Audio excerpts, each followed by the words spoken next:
नमस्कार मित्रों, आज के इस वीडियो में हम चर्चा करने वाले हैं सामान्य विज्ञान की प्रतियोगी परीक्षाओं के दृष्टिकोण से अति महत्वपूर्ण प्रश्न। और इस वीडियो में हमने सामान्य विज्ञान की जिन टॉपिकों पर विशेष बल दिया है वो है पाचन तंत्र, संतुलित आहार, स्वास्थ्य एवं रोकथाम और दैनिक जीवन में प्रश्न। तो चलो शुरू करते हैं आज का अपना ये प्रश्नोत्तरी सत्र। तो सामान्य विज्ञान के महत्वपूर्ण प्रश्नों की बात करें तो मैं सबसे पहला प्रश्न अपने ले लेंगे, वो है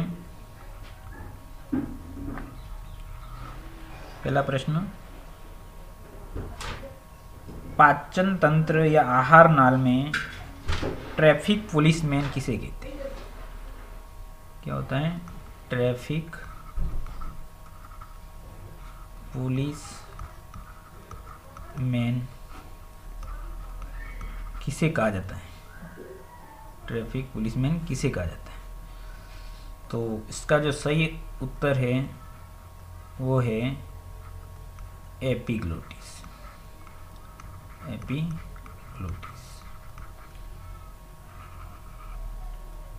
आहार नाल का या पूछ लिया जाए पाचन तंत्र में ट्रैफिक पुलिसमैन की संज्ञा किसे दी गई है, तो आपका उत्तर क्या रहेगा? एपिग्लोटिस। क्योंकि जब भोजन अपने मुख से आहार नाल में प्रवेश करता है तो वहाँ पर एक ढक्कन रहता है जिसे घाटी द्वार भी कहा जाता है। यह क्या करता है? भोजन को श्वास नली में जाने से रोकता है, इसलिए ये उस पर बराबर नियंत्रण करता है, इसलिए इसको क्या कहा जाता है? ट्रैफिक पुलिसमैन भी कहा जाता है। ये प्रश्न परीक्षा के दृष्टिकोण से महत्वपूर्ण है और पुराने एग्जामों के पेपर में देखते हैं तो किसी प्रश्न पेपर में अपन को ये प्रश्न देखने को मिलेगा। अब दूसरा प्रश्न जो महत्वपूर्ण है वो है अमाशय में HCl का स्त्रवण करने वाली कोशिका कौन सी है? तो उसका उत्तर क्या हो जाएगा अपना? Oxyntic cell. कौन सी सेल हो जाएगी? ऑक्जेंटिक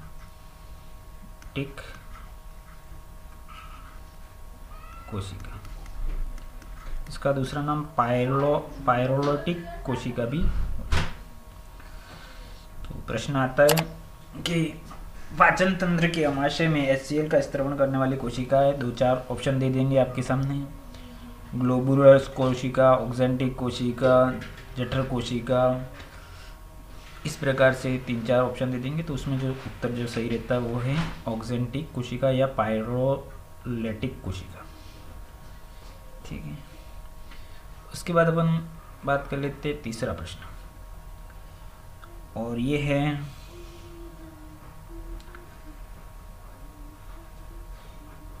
मानव में अस्थायी दांतों की संख्या। मानव में अस्थायी दांतों की संख्या कितनी होती है? तो अस्थायी दांत कब रहते हैं? जब अल्पायु में या बच्चों की जो अवस्था होती है वहाँ पर अस्थायी दांत रहते हैं, और उनकी संख्या कितनी रहती हैं? 20। अर्थात वयस्क होने से पहले जो बच्चे के दांत रहते हैं वो दूध के दांत माने जाते हैं और वो गिर जाते हैं, इसलिए उन्हें क्या कहते हैं? अस्थायी दांत। और अस्थायी दांतों का क्रम क्या रहता है? एक जबड़े के अंदर कितने हो जाएंगे 2102। एक जबड़े के दो हिस्से कर दिए जाए तो 2102 एक साइड में, दूसरी साइड में 2102 दूसरी साइड। तो एक जबड़े में कितने हो जाएंगे 10, नीचे के जबड़े में हो गए 10। तो दो जबड़ों में कितने हो जाएंगे 10 × 2 इक्वल टू कितने हो जाएंगे। और वयस्क मनुष्य में दांतों की संख्या कितनी होती है तो 32। कितनी होती है 32। और उनका क्रम कैसे रहता है 2 1 2 3 2 1 2 3। तो ये कितने हो जाएंगे 8 8 16। दो जबड़ों में कितने हो जाएंगे 16 × 2 बराबर 32। तो ये क्रम रहता है। और इसमें भी अपन को ध्यान रखना है, ये जो दांत है एक जबड़े के दांत है। और कृतक दंत की बात करें तो कितने हो जाएंगे 4। रत्नक की बात करेंगे तो 2। प्री मोलर की या अग्र चवर्णक की बात कर लो तो 4। और चवर्णक की बात कर लो तो 6। एक जबड़े की बात है। और अगर दोनों जबड़ों की पूरे मुंह की बात करेंगे तो इनके डबल कर देंगे, 3 दूनी 6 6 दूनी 12। इसका मतलब चवर्णक जो दांत हैं वो कितने हो जाएंगे 12 एक जबड़े। इस तरह से दांतों की संख्या के ऊपर भी प्रश्न यदा कदा आता रहता है। नेक्स्ट प्रश्न आ जाता है चौथा, कुफर कोशिका कहाँ पाई जाती है। कुफर कोशिका कहाँ पाई जाती है।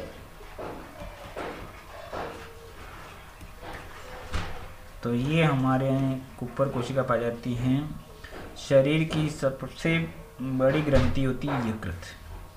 और यकृत के अंदर ही अपनी कौन सी कोशिका पाई जाएगी कुफर सेल पाई जाती है। ठीक है, नेक्स्ट प्रश्न की बात कर लें जो परीक्षा के दृष्टिकोण से महत्वपूर्ण है। तो 5वां प्रश्न हो जाएगा अपना, लैंगरहैंस के द्वीप कहाँ पाई जाती है। लैंगरहैंस के द्वीप कौन सी ग्रंथि में पाए जाते हैं। ग्रंथि में पाए जाते हैं। तो उसका उत्तर क्या हो जाएगा अग्नाशय। अग्नाशय एक ऐसी ग्रंथि है जो अंतःस्रावी और बहिःस्रावी दोनों का मिश्रण होता है। और इसके अंदर जो कोशिकाएं पाई जाती हैं और उन कोशिकाओं का जो समूह होता है उसको लैंगरहैंस के द्वीप से भी जाना जाता है। तो ये भी परीक्षा के दृष्टिकोण से महत्वपूर्ण है और आ सकता है। नेक्स्ट प्रश्न अपन बात कर लेते हैं 6। उसमें होता है दूध में पाई जाने वाली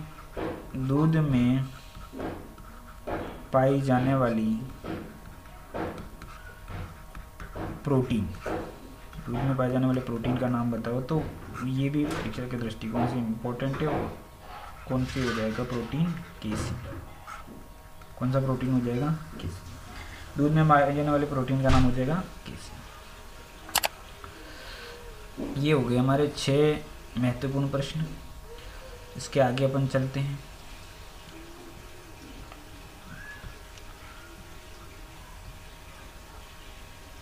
सेवन प्रश्न, अपेंडिक्स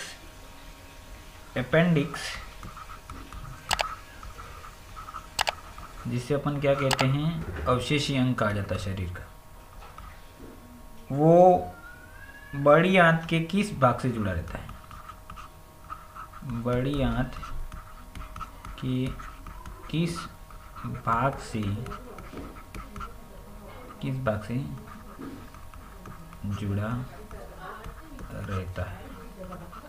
ये प्रश्न आता है कि अपेंडिक्स कहाँ रहता है, कौन सी भाग से जुड़ा रहता है। तो बड़ी आंत का और छोटी आंत का जहाँ पे युग्मन होता है वहीं पर ये पाया जाता है और उस हिस्से का नाम होता है सीकम। जहाँ छोटी आंत और बड़ी आंत आपस में मिलते हैं उस हिस्से का क्या नाम होता है सीकम। तो ये बड़ी आंत के किस भाग से जुड़ा रहता है तो ये सीकम से जुड़ा रहता है। नेक्स्ट प्रश्न होता है 8वां, वो होता है मम्स बीमारी कौन सी ग्रंथि में होती है। मम्स बीमारी या डिसीज कौन सी ग्रंथि के संक्रमण के कारण होती है? तो ये हो जाएगा अपने पैरोटिड ग्रंथि। पैरोटिड ग्रंथि ये कहाँ पे रहती है? तो ये लार जो ग्रंथियाँ होती है, लार ग्रंथियाँ कितनी जोड़ी होती है? 3 जोड़ी। तो ये जो मसूड़े होती हैं, मसूड़ों के नीचे की तरफ पाई जाती है पैरोटिड ग्रंथि, और इससे क्या होता है, ये मसूड़ों के अंदर सूजन जैसी बीमारी होती है, सूजन आ जाती है। 9 है, सब शरीर का सबसे बड़ा आंतरिक अंग कौन सा है? यहाँ पे आता है शरीर का सबसे बड़ा आंतरिक अंग। शरीर का सबसे बड़ा आंतरिक अंग किसे माना जाता है? तो वो होता है यकृत। प्रश्न के अंदर ऑप्शन में यकृत दिया होगा, जिगर दिया होगा या लीवर बताया होगा, और उसका वजन लगभग होता है 1.5 किलो के आसपास, 1.5 kg के आसपास। नेक्स्ट 10वां प्रश्न है अपने साथ, शरीर में सर्वाधिक पुनरुद्भवन की क्षमता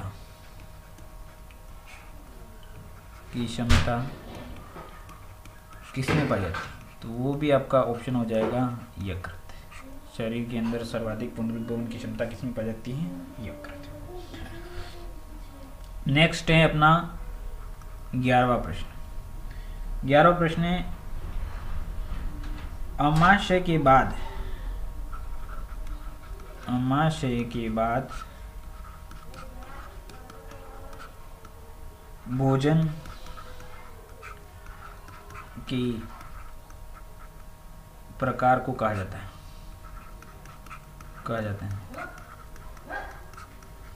तो जब ये मुख द्वार में होता है तो वहाँ पे क्या कहते हैं, अमाशय के और छोटी आंत के बीच में क्या कहते हैं, छोटी आंत और बड़ी आंत के बीच में भोजन के प्रकार को क्या कहते हैं? जब वो लसा हो जाता है तो उस प्रकार के नाम होते हैं। जब मुख की बात करोगे तो वहाँ पे हो जाएगा, मुख में तो होता है ये बोलस, मुख ग्रसिका के बीच में आता है तो बोलस।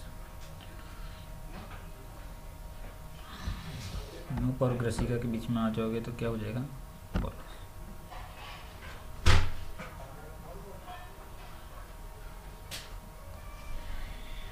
कौन सा प्रश्न था अपना? 11वां। क्या पे होता है, अमाशय के बाद भोजन का प्रकार।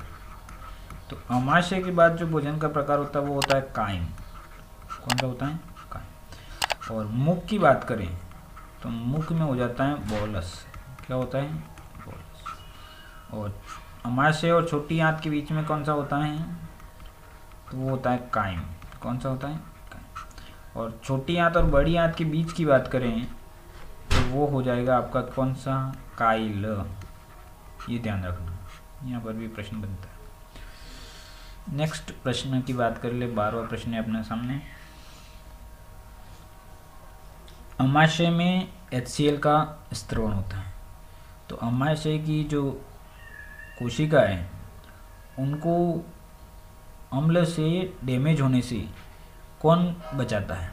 अर्थात अमाशय की जो दीवारें हैं वो एसिड के प्रभाव में क्या हो जाएंगी? ख़त्म हो जाएंगी, या उनकी कोशिकाओं को क्या हो जाएगा? उन दीवारों को क्या हो जाएगी? क्षतिग्रस्त हो जाएगी।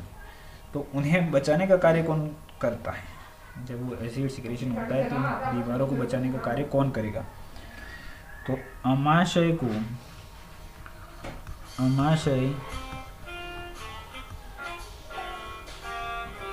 को HCl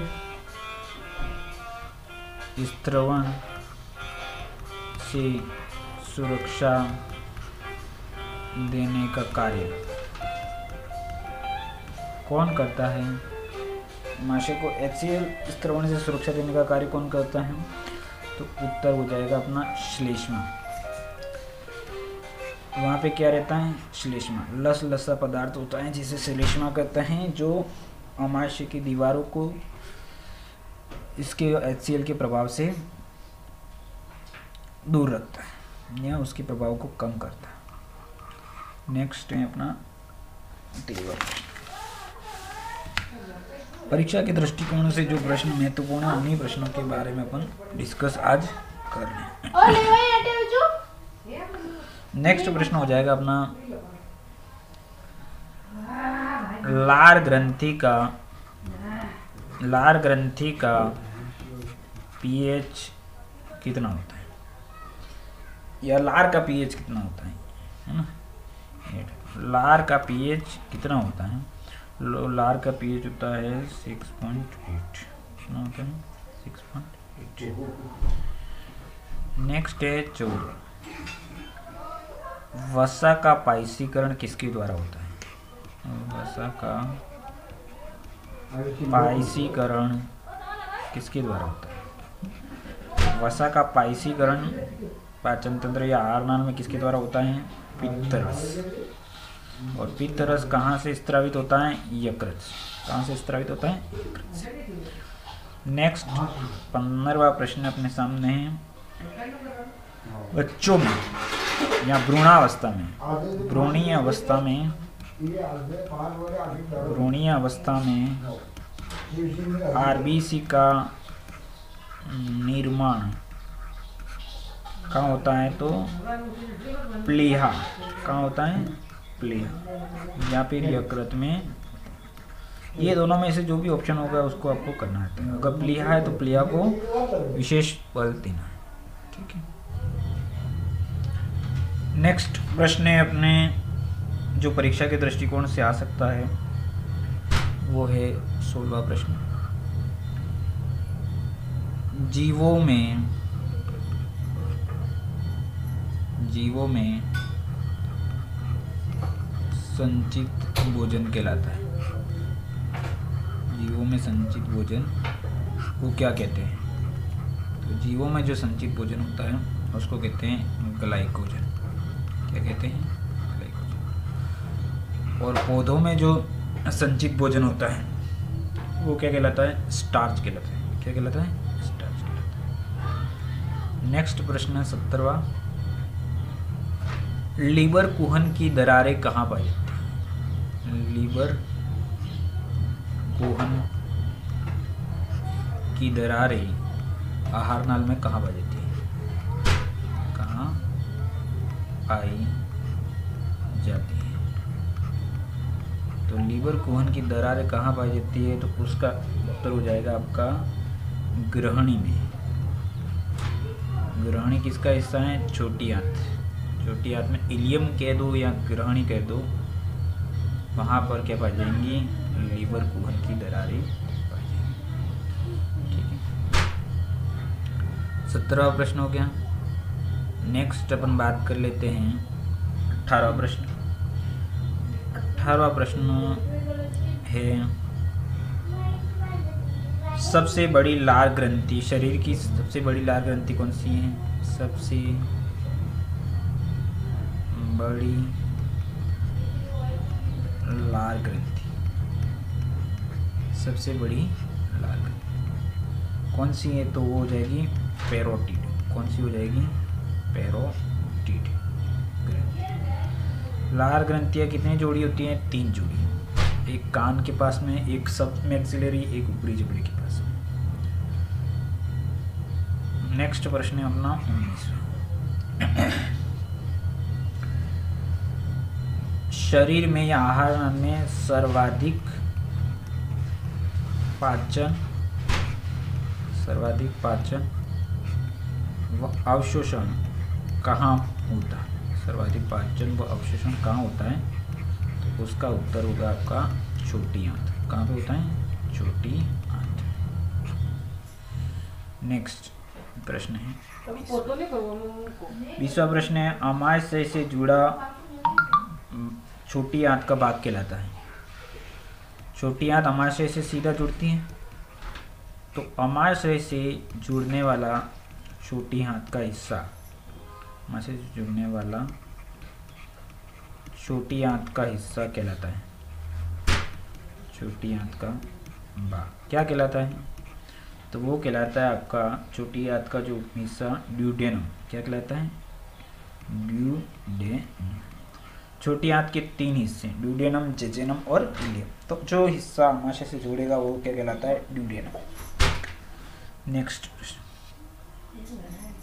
नेक्स्ट 21वां प्रश्न हो जाएगा अपने पास। यकृत का अध्ययन किसमें किया जाता है, या यकृत का अध्ययन की जो शाखा है उसे क्या कहा जाता है? यकृत का अध्ययन किया जाता है, यकृत से संबंधित जो भी अध्ययन किया जाता है यकृत की कोशिका के बारे में, तो उसे क्या कहा जाता है? हिपेटोलॉजी। क्या कहा जाता है? हिपेटोलॉजी। नेक्स्ट है अपना 22वां प्रश्न। 22वां प्रश्न अपने सामने है कि मानव शरीर की सबसे बड़ी ग्रंथि कौन सी है? मानव शरीर की सबसे बड़ी ग्रंथि, मानव शरीर की सबसे बड़ी ग्रंथि किसे कहा जाता है? तो मानव शरीर की सबसे बड़ी ग्रंथि होती है उसे कहा जाता है यकृत ग्रंथि। यहाँ पे ध्यान रखना है, मानव शरीर की सबसे बड़ी ग्रंथि यकृत। शरीर का सबसे बड़ा आंतरिक अंग तो यकृत, शरीर का सबसे बड़ा आंतरिक अंग क्या हो जाएगा? यकृत। लेकिन प्रश्न की प्रकृति है कि मानव शरीर की सबसे बड़ी अंतःस्रावी ग्रंथि कौन सी है, तो उस समय उत्तर यकृत ग्रंथि नहीं आएगा। नेक्स्ट प्रश्न में अपन देखते हैं। नेक्स्ट प्रश्न है अपने सामने 23वां। मानव शरीर की सबसे बड़ी अंतःस्रावी ग्रंथि, तो वो कौन सी हो जाएगी आपकी? वो हो जाएगी आपकी, मानव शरीर की सबसे बड़ी अंतःस्रावी ग्रंथि हो जाएगी, तो वो हो जाएगी थायराइड ग्लैंड। कौन सी ग्लैंड हो जाएगी? थायराइड ग्रंथि। अंतःस्रावी की बात करोगे तो थायराइड आ जाएगा, ठीक है। और सामान्य बात करोगे सबसे बड़ी ग्रंथि सबके अनुसार देखोगे तो हो जाएगी। नेक्स्ट अपन बात कर लेते हैं 24वां प्रश्न। 24वां प्रश्न अपने सामने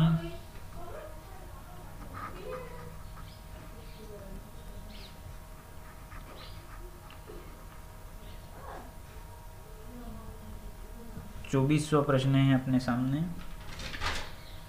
ऑर्निथिन द्वारा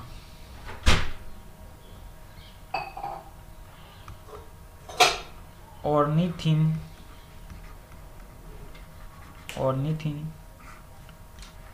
चक्र द्वारा यूरिया का निर्माण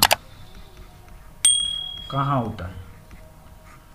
ऑर्निथिन चक्र द्वारा यूरिया का निर्माण कहाँ होता है? तो उसका उत्तर हो जाएगा आपका लीवर, यकृत या जिगर। नेक्स्ट बात करते हैं 25वां प्रश्न। इंसुलिन हार्मोन की कमी से कौन सा रोग हो जाता है? तो इंसुलिन हार्मोन की कमी से जो रोग होता है वो रोग कौन सा होता है? डायबिटीज। कौन सा होता है? डायबिटीज। ये ध्यान रखना, ये प्रश्न भी परीक्षा के दृष्टिकोण से आ सकता है। नेक्स्ट प्रश्न अपन बात कर लेते हैं 26वां। मानव शरीर में सबसे कठोरतम हिस्सा क्या होता है? मानव शरीर का सबसे कठोर हिस्सा कौन सा होता है? मानव शरीर का सबसे कठोरतम भाग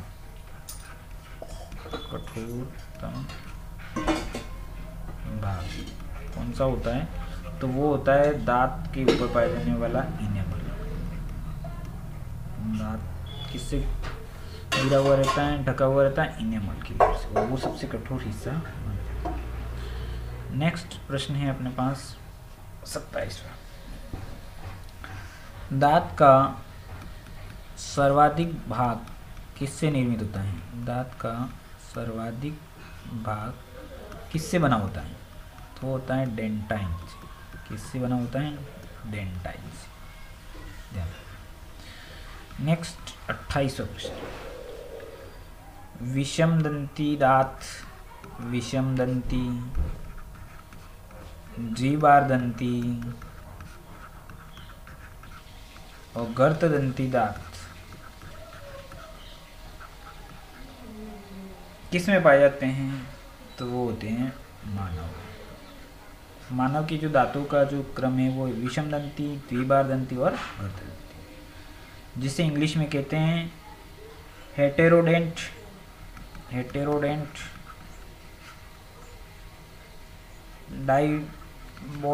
डायबेटिक डेंट और नेक्स्ट हो जाएगा थिकोडेंट, थिकोडेंट। इस प्रकार से भी प्रश्न आ सकता है। इंग्लिश नाम के साथ में ये भी आ सकता है, हिंदी नाम के साथ भी प्रश्न आ सकता है कि विषमदंती, द्विबारदंती और गर्तदंती पाए जाते हैं, तो उसका उत्तर क्या हो जाएगा? मानव। नेक्स्ट 29वें प्रश्न की ओर चलते हैं। 29वां प्रश्न,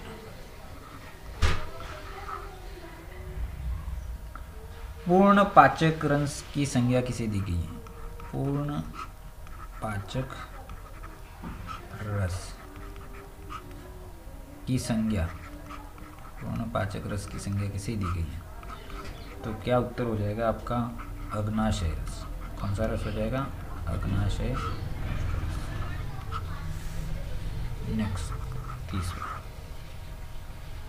पित्त रस का संग्रहण कहाँ होता है?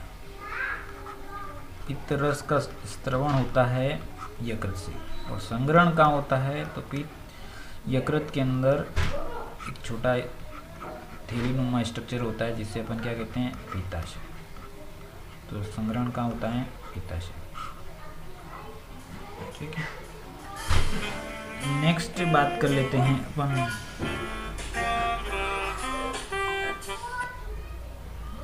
नेक्स्ट बात कर लेंगे अपन 31वां प्रश्न।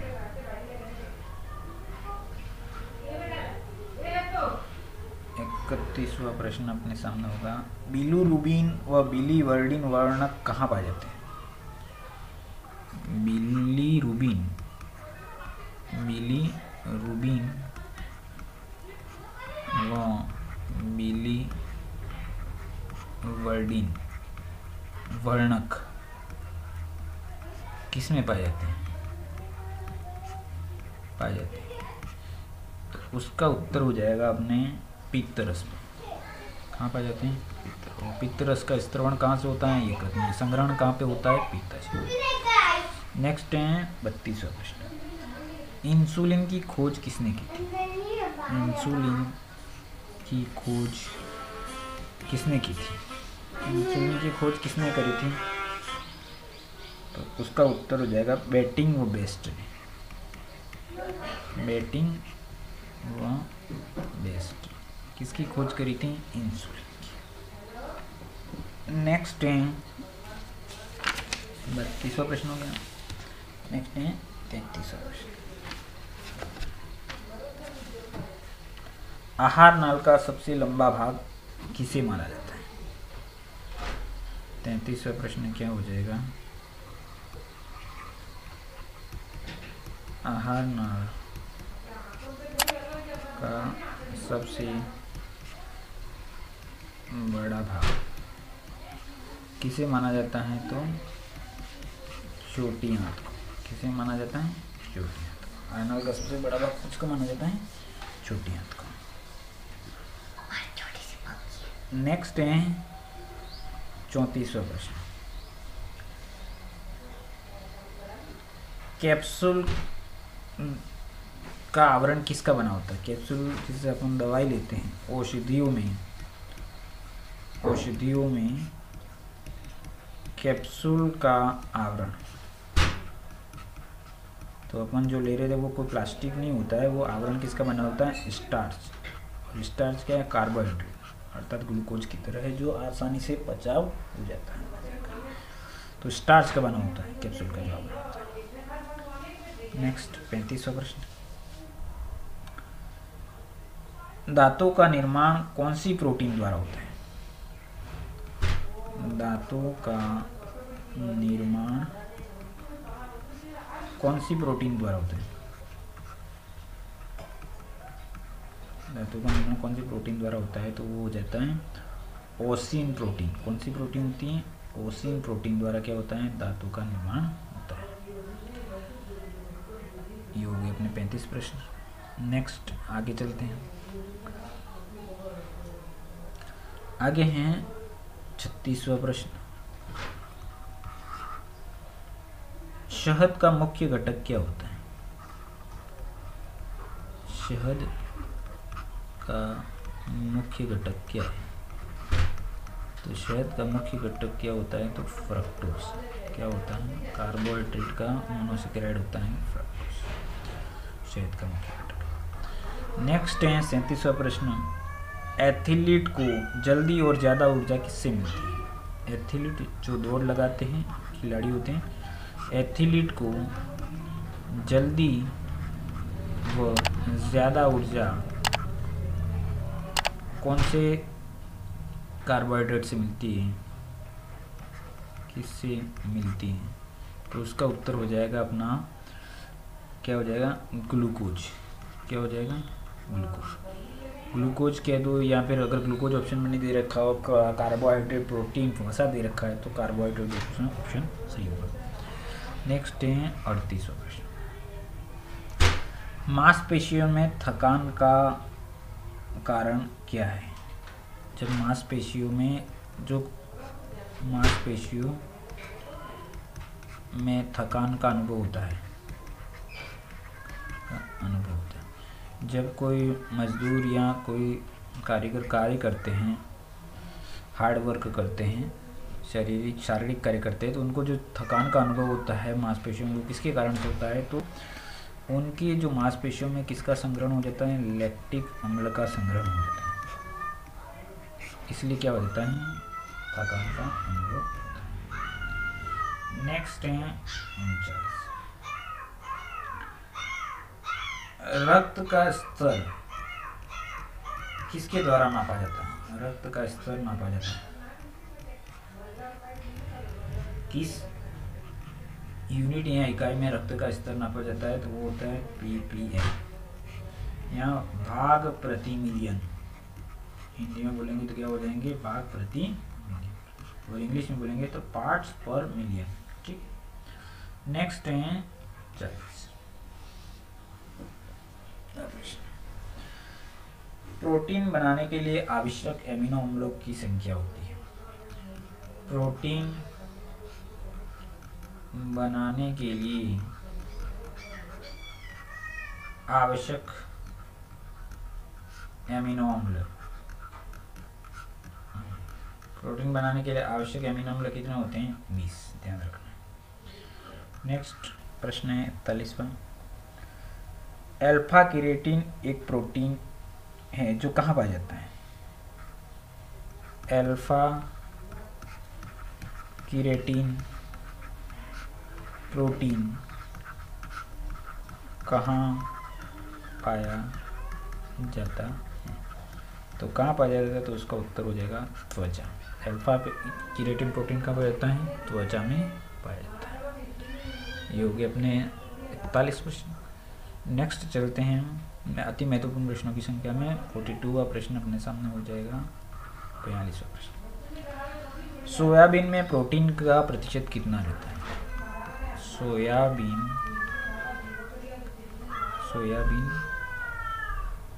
में प्रोटीन का कितना प्रतिशत पाया जाता है? सोयाबीन प्रोटीन का कितना प्रतिशत होता है? तो उसका उत्तर हो जाएगा 42%। सर्वाधिक प्रोटीन किस में होता है? तो दालों में सर्वाधिक प्रोटीन किस में होता है? सोयाबीन में। और ओवरऑल सर्वाधिक प्रोटीन किस में होता है? तो क्लोरेला शेवाल करके होता है, उसमें सर्वाधिक। और दालों की बात कर दी जाए तो दालों में सर्वाधिक प्रोटीन होता है सोयाबीन। और सोयाबीन में भी कितना प्रोटीन पाया जाता था? 42%। नेक्स्ट प्रश्न है अपने सामने 43।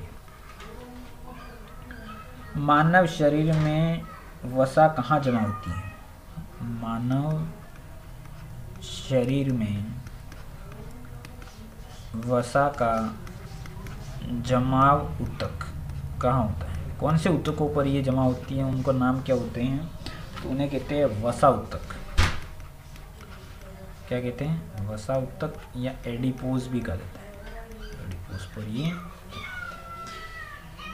नेक्स्ट है अपने पास 44वां प्रश्न। 44वां है, शरीर में पचित भोजन को क्या कहा जाता है? शरीर में पचित भोजन कहलाता है। शरीर में पचित भोजन का क्या नाम है या रासायनिक नाम क्या है? तो ग्लूकोज। क्या नाम है? Glucose C6H12O6। नेक्स्ट है अपना 45वां प्रश्न।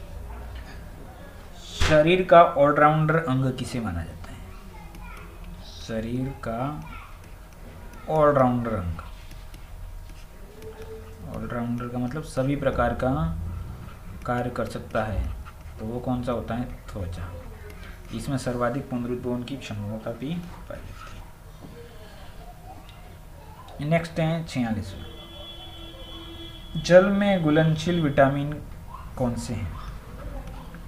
जल में घुलनशील विटामिन कौन से हैं? तो वो हो जाएंगे बी व सी। और वसा में घुलनशील कौन जाएंगे? तो ADE के। ये ध्यान रखना दोनों प्रश्न। जल में बात करेंगे तो क्या हो जाएंगे? बी और सी। और वसा में बात करेंगे तो ADE के। और ये बात दे देती है विटामिन की। नेक्स्ट 47। एंटी कैंसर विटामिन किसे कहा जाता है? एंटी कैंसर विटामिन किसे कहा जाता है? तो वो होता है विटामिन E को। किसको कहा जाता है? विटामिन E को। ध्यान रखना। नेक्स्ट 47 हो गए। 48 प्रश्न जो परीक्षा के दृष्टिकोण से आ सकते हैं।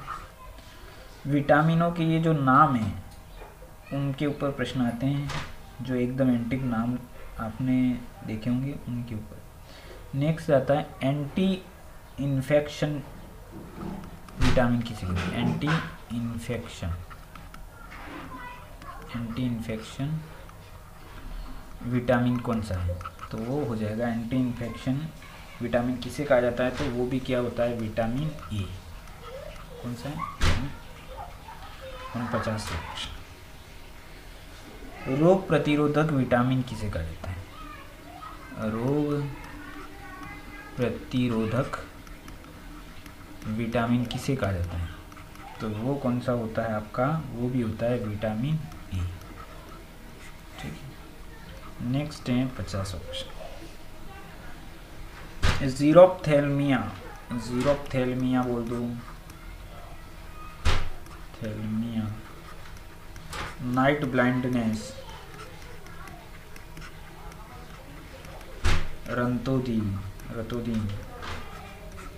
या निकोटोलिया,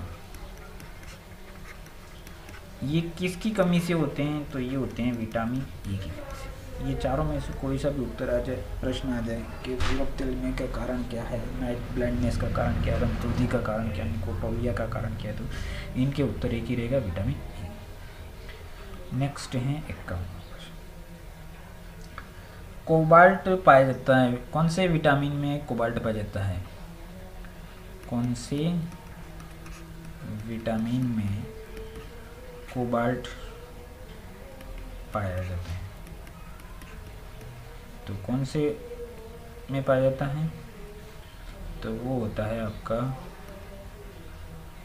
विटामिन B12। ध्यान रखना, विटामिन B12 में क्या पाया जाता है? कोबाल्ट। क्या पाया जाता है? कोबाल्ट एक तत्व है जो किसमें पाया जाता है? Vitamin B12। 52वां प्रश्न। ये सारे प्रश्न परीक्षा के दृष्टिकोण से इम्पोर्टेंट है। विगत जो परीक्षाएं हुए उन प्रश्न पत्रों में देखते हैं, पर ये अति महत्वपूर्ण प्रश्न हमको मालूम पड़ते हैं जो अपने आगामी परीक्षाओं में आ सकते हैं। नेक्स्ट 52वां प्रश्न है, B1 विटामिन B1 का रासायनिक नाम क्या है? विटामिन B1 का रासायनिक नाम क्या है? तो ये हो जाएगा आपका थियामिन या थायमिन। थियामिन या थायमिन नाम से आता है। नेक्स्ट है 53, एनीमिया रोग। एनीमिया रोग कौन से विटामिन की कमी से होता है? कौन से विटामिन के कारण होता है, कौन से विटामिन की कमी से होता है? तो विटामिन B12 के कारण। किसके कारण होता है? विटामिन B12 के कारण क्या हो जाता है? एनीमिया। एनीमिया रोग के लिए जिम्मेदार विटामिन कौन है? तो वो भी क्या हो जाएगा? Vitamin B12। नेक्स्ट है अपने पास प्रश्न 54, मछली के यकृत में कौन सा विटामिन पाया जाता है? मछली के तेल या मछली के लीवर में पाए जाने वाला विटामिन या मछली के तेल में पाया जाना या मछली के लीवर के तेल में बात कर लो तो कौन सा जगह? विटामिन ए व डी। विटामिन ए और डी दोनों पाए जाते हैं। नेक्स्ट है 55 प्रश्न, विटामिन B6 का रासायनिक नाम। नेक्स्ट क्या हो जाएगा? विटामिन B6 का रासायनिक नाम क्या है? तो उसका उत्तर हो जाएगा आपका पायरोडॉक्सिन। विटामिन B6 का रासायनिक नाम क्या है? नेक्स्ट है 56वां प्रश्न, B12 का रासायनिक नाम। ये भी परीक्षाओं के दृष्टिकोण से इम्पोर्टेंट है। तो ये क्या नाम हो जाएगा? साइनो कोबालेमीन, ये इसका नाम है, साइनो कोबालेमीन, विटामिन B12 का। नेक्स्ट है 57वां प्रश्न, किसकी कमी से बाल गिरते हैं? बाल किसकी कमी से गिरते हैं? तो उत्तर क्या हो जाएगा? B7। नेक्स्ट है 58वां प्रश्न, विटामिन H किसे कहा जाता है? तो वो होता है विटामिन B7 को ही क्या कहा जाता है? विटामिन HB कहा जाता है। नेक्स्ट है 59वां प्रश्न, किस विटामिन को हार्मोन भी कहा जाता है? किस विटामिन को हार्मोन भी कहा जाता है? तो वो कौन सा होता है? Vitamin D। विटामिन D को हार्मोन भी कहा जाता है और बहुत ही सरल तरीके से आपको मिल जाता है। और इसकी कमी से कौन सा रोग हो जाता है? रिकेट्स हो जाता है। सूर्य की ताप से कौन सा विटामिन मिलता है? तो विटामिन D मिलता है। शरीर में गठिया रोग के समय दर्द का कारण कौन सा होता है? गठिया रोग मतलब जोड़ों में दर्द होता है, तो उसका कारण कौन सा रहता है? गठिया रोग का लिए जिम्मेदार कौन है? तो यूरिक अम्ल। यूरिक अम्ल का क्या होता है? वहाँ पे संग्रहण हो जाता है, जोड़ों में किसका संग्रहण हो जाता है? यूरिक अम्ल।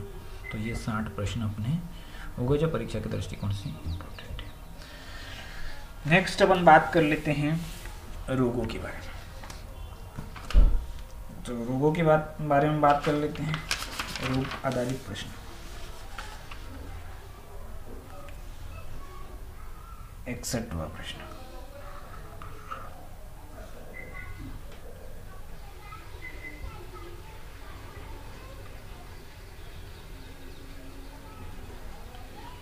प्रश्न अपने पास, मलेरिया से प्रभावित अंग। मलेरिया जो रोग होता है उससे कौन सा अंग प्रभावित होता है? तो वो होता है अपना प्लीहा। क्या होता है? प्लीहा जो अंग है वो मलेरिया से प्रभावित होता है। नेक्स्ट है 62वां प्रश्न, एथोफोबिया किसके कारण होता है? एथोफोबिया रोग का कारण, यार एथोफोबिया में व्यक्ति को क्या प्रभाव नजर आता है? तो उसे किससे डर लगता है? फूलों से डर लगता है। किससे डर लगता है? फूलों से। एक्रोफोबिया में क्या होता है? ऊंचाई से डर लगता है। हाइड्रोफोबिया में क्या होता है? तो पानी से डर लगता है। पानी से डर वाला रोग कौन सा होता है? रेबीज। ठीक है। नेक्स्ट BMD टेस्ट किसके लिए किया जाता है? तो बीएमडी टेस्ट होता है ऑस्टियोपोरोसिस रोग के लिए। हड्डियों में जो कैल्शियम की मात्रा को चेक किया जाता है वो किया जाता है बीएमडी टेस्ट। नेक्स्ट है अपना 64वां प्रश्न, 64वां प्रश्न है डीपीटी का टीका किस रोग के लिए लगाया जाता है? डीपीटी का टीका कौन से रोग के लिए लगाया जाता है? तो ये लगाया जाता है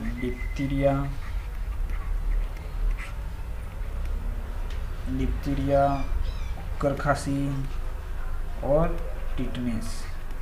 इसके लिए क्या लगाया जाता है? डीपीटी का टीका लगाया। नेक्स्ट है 65वां प्रश्न, मानवीय रोग जो विश्व स्तर पर प्रसारित हो जाता है।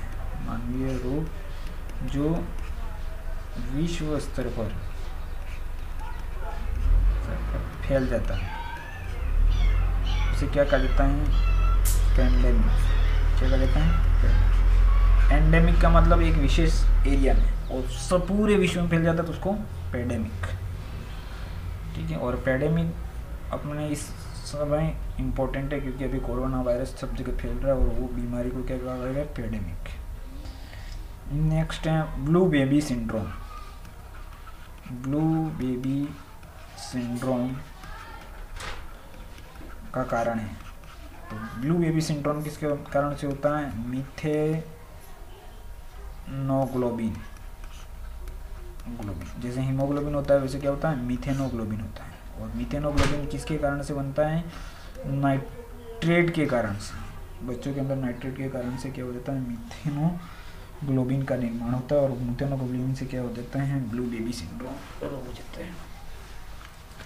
नेक्स्ट होता है 67वां प्रश्न, 67वें हृदय की धड़कन का नियंत्रण किसके द्वारा किया जाता है? हृदय की धड़कन का नियंत्रण किसके द्वारा किया जाता है? तो वो होता है, वो तत्व कौन सा होता है? पोटेशियम। कौन सा तत्व होता है? पोटेशियम, जो क्या करता है? हृदय की धड़कन का नियंत्रण करता है। और पोटेशियम की कमी से निम्न रक्तचाप वाली शिकायत भी रहती है। नेक्स्ट है 67 प्रश्न हो गए। नेक्स्ट अपन चलते हैं 68वें प्रश्न की। 68वां प्रश्न है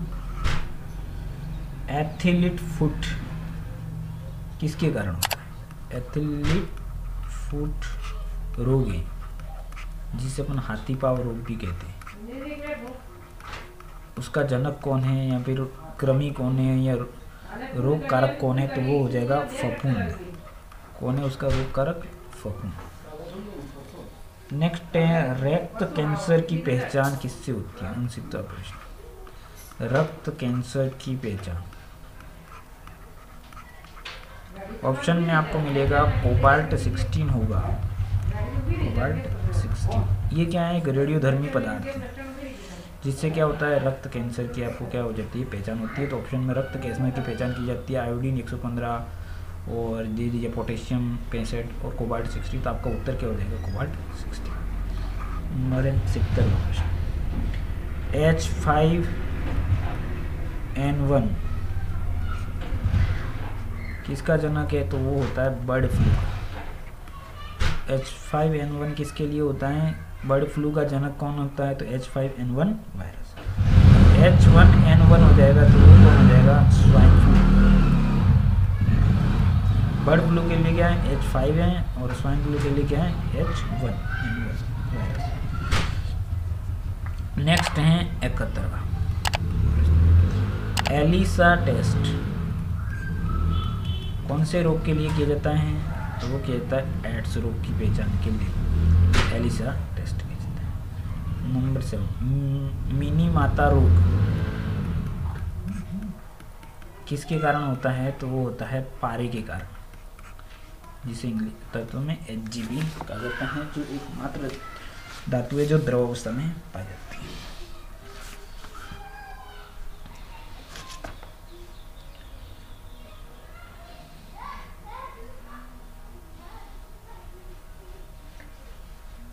अभी अपन ने जो बात करी थी एथलीट फूट वाले की, उसके लिए जो वाहक का कार्य करता है फाइलेरिया मच्छर होता है। एथलीट फूट में जो वाहक का कार्य करता है वो मच्छर कौन सा होता है? मच्छर या वाहक जो होता है वो होता है फाइलेरिया, जिसमें कौन होता है? क्यूलेक्स मच्छर भी आता है।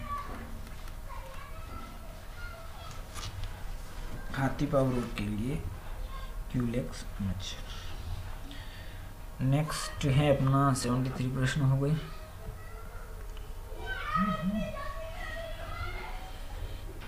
नेक्स्ट आ जाएगा 75वां प्रश्न।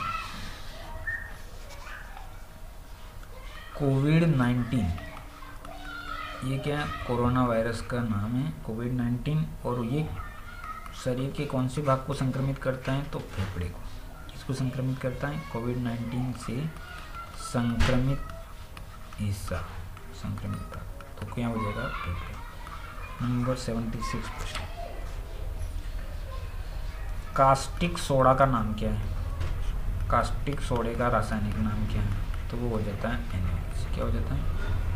कास्टिक सोडा बोलेंगे तो NaOH। बेकिंग सोडा बोलेंगे तो क्या हो जाएगा? NaHCO3। वॉशिंग सोडा बोलेंगे तो क्या हो जाएगा? Na2CO3.10H2। ये हो जाएगा आपका, क्या हो जाएगा? वॉशिंग। तो 3 अलग अलग सोडा है, कास्टिक सोडा, बेकिंग सोडा और वॉशिंग सोडा। नेक्स्ट अपन बात कर लेते हैं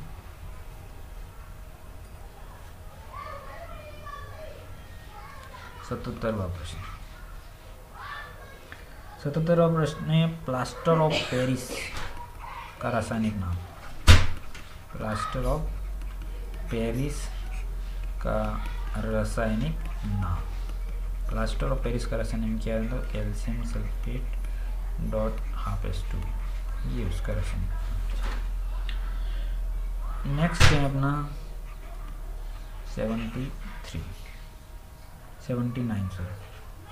79वां प्रश्न हो जाएगा अपने पास। 78वां प्रश्न है प्रोटॉन, इलेक्ट्रॉन और न्यूट्रॉन की खोज किसने करी थी? किसी एक के ऊपर भी प्रश्न आ सकता है। तो अपन बोल देते हैं पेन, और पेन कौन सी कंपनी का? GTC। जी के मतलब गोल्डस्टीन।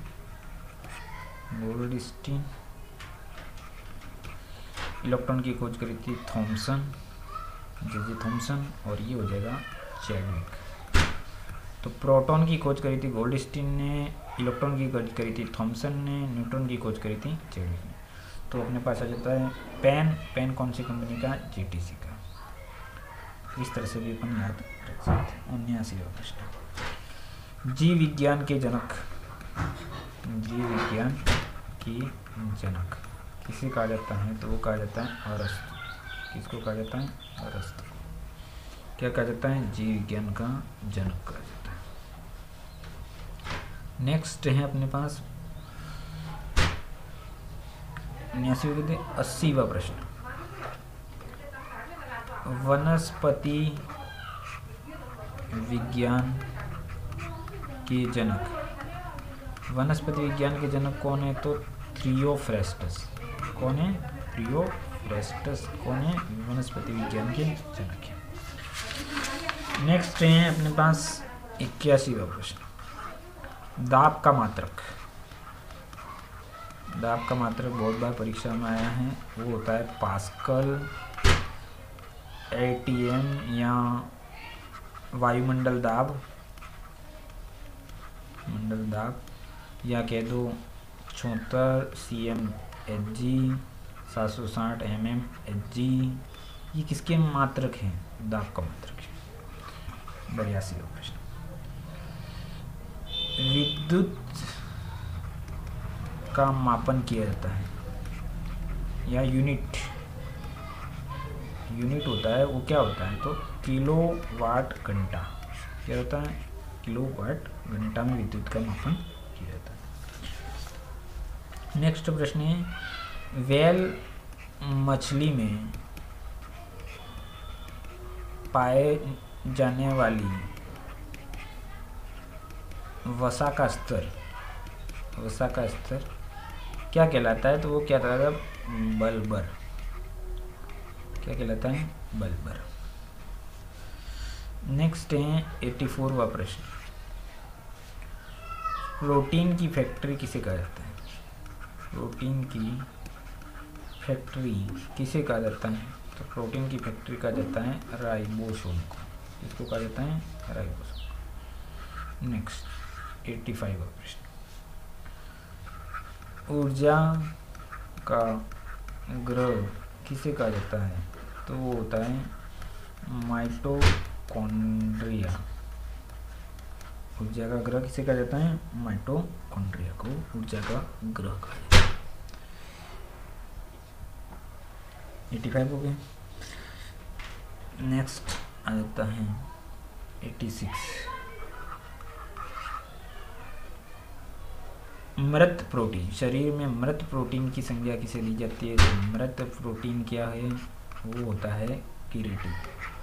जिससे क्या बनता है? केराटिन से नाखून, घोड़े या पशु के खर, बाल, ये क्या है? मृत प्रोटीन। इनको काटोगे तो आपको कुछ दर्द का अनुभव नहीं होगा।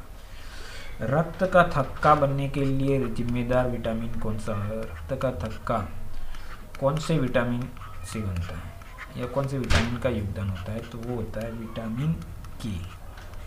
कौन सा होता है? विटामिन के। नंबर 88 का प्रश्न, क्वथनांक बिंदु पर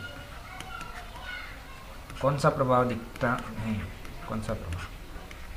तो क्वथनांक बिंदु पर क्या होता है? द्रव है वो किस में कन्वर्ट हो जाता है? गैस। तो ये ध्यान रखना है। नीचे आप ऑप्शन दे रहे होंगे, ठोस द्रव में बदलता है, द्रव गैस में बदलता है, द्रव ठोस में बदलता है। तो उत्तर क्या हो जाएगा? द्रव है वो गैस में बदलता है। क्वथनांक बिंदु पर होता है, लिक्विड होता है वो किस में बदलता है? द्रव का गैस। हिमांक बिंदु पे क्या होता है? हिमांक पे होता है द्रव है वो किस में बदलता है? ठोस में। और गलनांक पे क्या होता है? ठोस है वो किस में बदलता है? द्रव में। ठीक है, ये चीज़ें होती हैं हिमांक, गलनांक और क्वथनांक। क्वथनांक में जो द्रव है वो किस में बदल जाएगा? गैस में। नेक्स्ट है 89वां प्रश्न, चुनाव में प्रयुक्त स्याही का रासायनिक नाम। चुनाव में जो अमिट स्याही होती है, लगाई जाती है उंगली पे, उसका रासायनिक फॉर्म क्या होता है? उसका नाम क्या है? तो AgNO3, जिसको क्या कहते हैं? सिल्वर नाइट्रेट कहते हैं। ये भी बहुत बार परीक्षा में आया हुआ है। 90वां प्रश्न, ओलियम जिसे क्या कहते हैं? तेजाब का रासायनिक नाम। ये क्या है? एसिड है वो जो सभी चीज़ों को गलाने की क्षमता रखता है। तो उसका रासायनिक नाम है H2SO7, जिसको ओलियम भी कहा जाता है, तेजाब। ये हो गए 90 प्रश्न। अब हम चलते हैं 91। 91वां प्रश्न। 91वां प्रश्न है, शुद्ध जल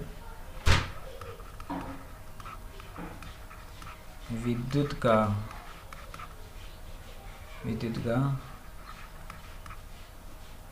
के प्रति होता है। ऑप्शन आएगा कुचालक, सुचालक। क्या होता है विद्युत के प्रति? तो ये होता है कुचालक। ये बहुत ध्यान रखने वाली बात है। साधारणतः अपने दिमाग में इमेज होती है कि पानी के अंदर करंट आता है, लेकिन अगर शुद्ध जल की बात कर दी जाए और शुद्ध जल होता है वो क्या होता है? कुचालक। शुद्ध जल के अंदर किसी भी प्रकार का मिनरल, अपन जो सामान्य बात कर देते हैं उसमें मिनरल वाटर होता है ना, खनिज लवण युक्त, जिसके कारण से करंट का कुचालक। और इसका जो मोलरता रहती है 55.4 मोलरता इसकी रहती है। 92वां प्रश्न, जहरीली शराब का रासायनिक नाम, रासायनिक सूत्र। तो वो हो जाता है मेथेनॉल। क्या है? मेथेनॉल। और फार्मूला क्या हो जाता है? CH3OH। ये क्या है? जहरीली। और अपन जो सामान्य शराब है वो कौन सी है? एथेनॉल होती है। और ये जो जहरीली शराब क्या है? दोनों स्वाद के दृष्टिकोण से एक जैसे रहते हैं, इसलिए अगर आपको जहरीली शराब भी दी जाए स्वाद एक जैसा लेगा, लेकिन एक रहता है जो जहर का काम करती है और एक रहता है वो सामान्य बात। नेक्स्ट है क्रिया प्रतिक्रिया नियम। क्रिया प्रतिक्रिया नियम किससे संबंधित है? तो ये गति का तीसरा नियम है। किसका है? गति का तीसरा नियम। गति के 3 नियम दिए गए तो इसमें से तीसरा नियम है। और गति के तीसरे नियम का दूसरा नाम क्या है? क्रिया प्रतिक्रिया नियम भी है।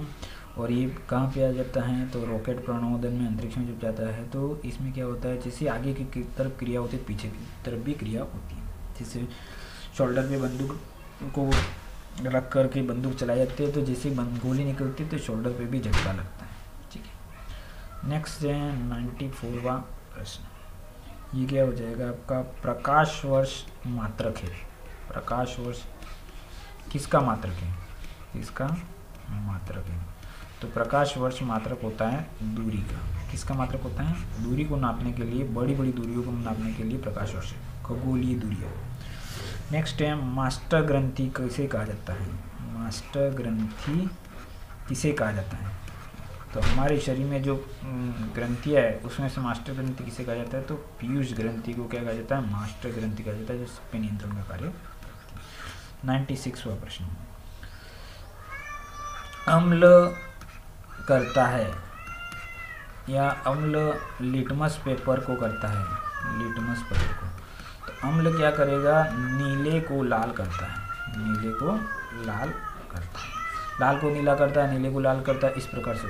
इसको याद रखने का तरीका क्या है? अनिल, या अनिल कपूर से याद कर दो। अम्ल नीले को क्या करेगा? लाल करेगा। और क्षार क्या करेगा? लाल को नीला करेगा। इस तरह से अपने ये हो गए 96 प्रश्न।